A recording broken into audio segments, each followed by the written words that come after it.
Hey, I'm Nicole. Welcome back to my channel, where today I'm going to be doing a little waistband alteration on this pair of orange and white striped trousers that I had bought recently. I already made a tiny alteration to this, which was to shorten the length and to add this extra panel of fabric on the bottom, just as a little cheeky embellishment. But there is something that really bothers me about this trouser, which is that the stripes on the waistband do not match up on one side. On the front, we're looking all right over here. On this side, not so much. Also on the back, looking okay over here. On this side, not so much. So I think we could do a little bit better than that. I am going to take the waistband off. I'm going to see whether I can repurpose the existing waistband by somehow matching the stripes, but failing that, I have got these two offcuts that I took from the bottom when I shortened the trouser. Worst case scenario, we could probably panel these offcuts together to create a whole new waistband. But let's go in for a try on of the trouser first, just so you can see what they look like on, and then we will compare that to how they look at the end. Here we go for the try on. I do love everything about this trouser, apart from the waistband. I just think it's super jarring, the fact that the stripes match up on this side, but they don't on this side. Similarly on the back, you can see that there's a very similar situation. I have got a patterned elastic belt that I wore over the top of it the last time I wore this trouser, and actually I think it looks really nice, but I don't want to have to use that option every single time. I would like to have the option to just have the trouser worn like this. So I think let's go ahead and take this waistband off. Let's see if we can repurpose this existing waistband and match the stripes up, but if not, we will use the offcuts from the bottom when I shorten the trouser to cut a new waistband. So let's get this to the cutting table and let's get cracking.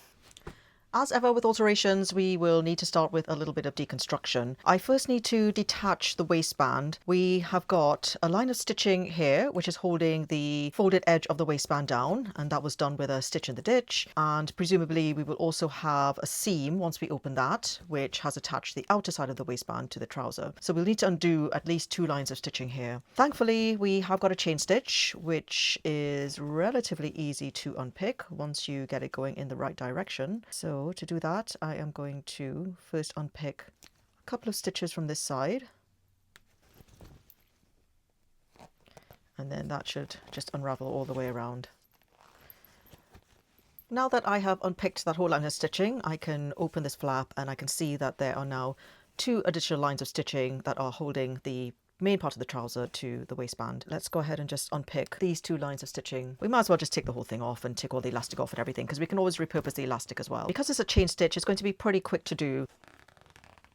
Let's just take a moment to take in this construction here, because I think it's actually kind of clever. What they've done here is they have stitched the seam allowance of both the waistband and the trouser onto the elastic that way. So you have trouser, waistband, elastic, obviously stretching the elastic as you go. And then when the waistband turns back like that, it has attached the elastic as well. And then they just went ahead and stitched that down in the ditch. So quite a clever construction. It means you don't have to be feeding the elastic all the way through with a safety pin like I usually do. So I might have a go at that when I come to reconstruct the trouser. All right, finally done with all the unpicking. I've got the waistband completely off now, so I'm going to take this to my ironing board. I'm going to press the waistband as flat as I can, and also the top of the trouser. Okay, I've got everything pressed out now, so I was just having a look to see whether it would be feasible to reutilize this same waistband and get it to match the stripes on the trouser. I think it would be possible, but we will have to do a little bit of alteration to the trouser. What we will have to aim to do is match the stripes on the trouser with the stripes on the waistband, because the issue is that the waistband is just cut from one piece, so there's just one seam joining it in the round, whereas the trouser is cut from four pieces, two front and two back. So where the stripes meet on the four seams of the trouser, they just don't match on the waistband all the way around. So we want to aim to get full stripes all the way around the trouser. Here we have a side seam with the pocket. We would just need to take that in. So if I sort of match where the waistband is, so that we match one full white stripe to one full white stripe there. Then we can pretty much go 1 to 1 on the stripes till we get to center front. Here on center front, we have got part of a white stripe, part of an orange stripe, and then a big white stripe. So I will be aiming to take that in so that what we get here is the equivalent of one white stripe's worth. And then we will be able to match that to the waistband. And then we'll again carry on 1 to 1, matching each of the stripes till we get to this side seam here. We'll again have to take take this in so that we get one full orange stripe and one full white stripe that we can match with the waistband. And then when we get to center back, similarly, we will have to take this in so that we get back to one full white stripe and one full orange stripe. So that's the way I think we will be able to do it. So I will be taking in each of these 4 seams, the 2 sides and the center front and center back, tapering them from maybe just about here until they get to the waist in such a way that when they meet back together, we get one full colored stripe on each of them. So let's go ahead and turn the trouser inside out and we will do our chalk markings so we know where we're going to take the seams in. Let's now work out the tapering on the top of the trouser. Let's do the side ones first. I first need to establish how wide each stripe is. 1¼ inches. The wide stripe is also 1¼ inches. What I want to do now is just work out how much I need to take this side seam in by. So I'm just going to fold it on itself like that. And I just want to get to a point where I can measure the orange stripe and see that it'll be a full width. If I fold it like that, that's just about right there. So I am going to, if I can, just pop a pin just there on that fold line.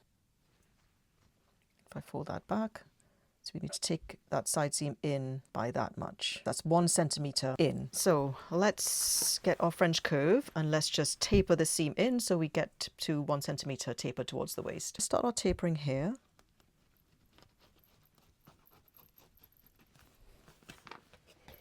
Okay, so that's what we'll do on that side seam. Let's now work out the other side seam. Here on this other side seam, we want to get back to a full white stripe here also. Now, if I take it in by the same centimeter I did on the other side, let's see what that actually does to the stripe. I think it probably takes it in by a bit too much. Like that doesn't look like a full. Mind you, we could match the waistband here, so I think we could just take in the same amount on this side seam here and we will join the waistband on this side. So whatever this ends up looking like, if it's not a full stripe, it's fine. We will just match the waistband to fit whatever it ends up being. So let's just taper this in by the same amount that we did on the other side seam, just coming up to 1 centimeter at the top.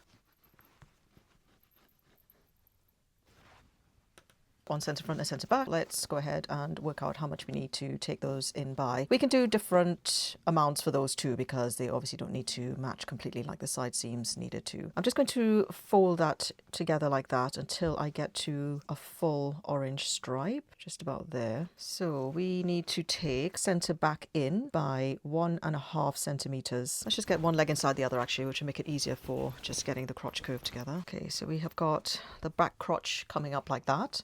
See if we can do this in a straight-ish line.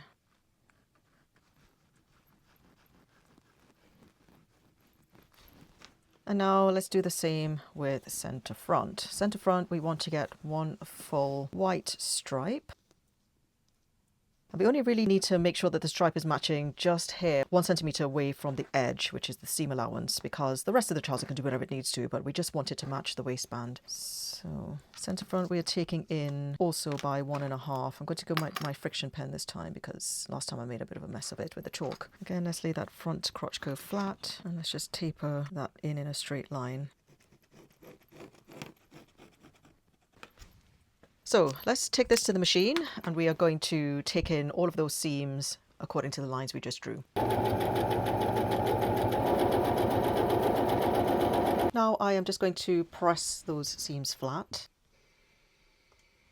We now have the top of the trouser taken in, so we are now ready to reattach the waistband. We will need to take the waistband in by the corresponding amount because obviously it's now too wide to fit onto the trouser. Just go ahead and cut this seam open. I have started pinning the waistband onto the trouser, and as you can see, I have painstakingly pattern matched the stripes on the waistband to the stripes of the trouser. You can see now that we have all of this excess here on the waistband. What I need to do is join this waistband together. So I am going to do that along this line here. I'm just going to use the stripes as my guide for stitching, but I'm going to start with this yellow mark here. We're going to stitch down and then I will trim away this side and we will press that open and then we'll be able to now attach the waistband to the outside of the trouser.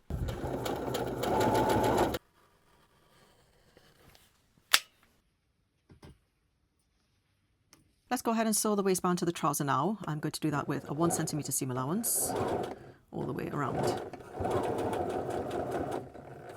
we've got the waistband attached now, and I have also just pressed it so that the seam allowance faces towards the waistband. Now we are ready to reinsert the elastic. I am going to use the same technique that they used in the original construction of the trouser, just because I've never done it before. I think it'd be interesting to try it. What they did is they stitched the elastic to the seam allowance of the waistband. Might be easier to do with the elastic side up, actually. So like that, I think. Oh yeah, like this. So what we will do is align this edge of the waistband with the seam line here, and then we will stretch the elastic as we go. I'll probably do mine in a zigzag stitch, which will allow the stretch component of it. In order to make sure that I'm going to be stretching it evenly, I am going to put some pins to mark my sides and my centre back and centre front.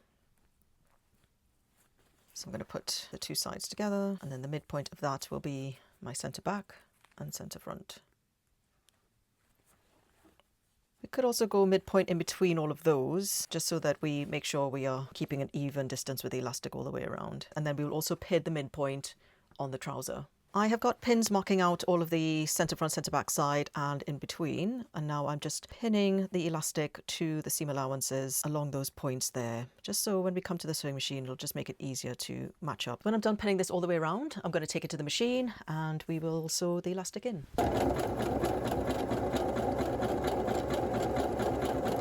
At the end of that is what we have, the elastic attached to the seam allowance. So now what we can do is flip the waistband up, and to secure it we are going to fold it back down, and then we're just going to stitch in the ditch, which means we're just going to stitch right up against that seam line there. I will probably just pin that in place. I'm not going to be too fussy about pattern matching the stripes exactly on the waistband, but I do want to make sure that I'm not twisting it as I'm sewing round. So in that way I think it would just be helpful to do a little bit of pinning like that at certain points all the way around. I have got that pinned together now, so I'm going to take it to the machine and I'm just going to stitch in the ditch along that seam line to hold the waistband down on the inside. And now to finish, I'm going to replicate the same treatment that we had before on the elastic, which is to run 2 parallel lines of stitching on the waistband. I'm just going to stretch the elastic as I sew, and I'm just using a straight stitch to do that. Now let's do the second row. And the last thing we're going to do here is stitch the label back onto the back of the trouser. I did stitch one of my basic labels in there because I think I can pretty much take credit for the pattern matching on this trouser now. And I think I have sufficiently altered it as well. Not that I'm going to claim it's my design, but I just think it's nice to personalize it in that way. And at the end of all of that, this is what we have. The trouser looks pretty much the same as it did before, except we have now got beautifully matched stripes on the waistband. This is much preferable to what it was like before. Let's go in for the final try on and let's see how they look now. And at the end of that alteration, this is what we have, our trouser with a newly pattern matched waistband. I will show you all angles. Now the centre back seam and the centre front seam unfortunately were not pattern matched with the stripes when the trouser was being made, but I mean we're not going to lose sleep over that. I think the fact that we've now regulated the waistband has significantly improved it anyway, so I think I'd be much happier to wear this trouser now without having a belt or anything on top. So that's it. I hope you found following this alteration useful in some capacity. Thank you so much for watching. I'll see you in the next video.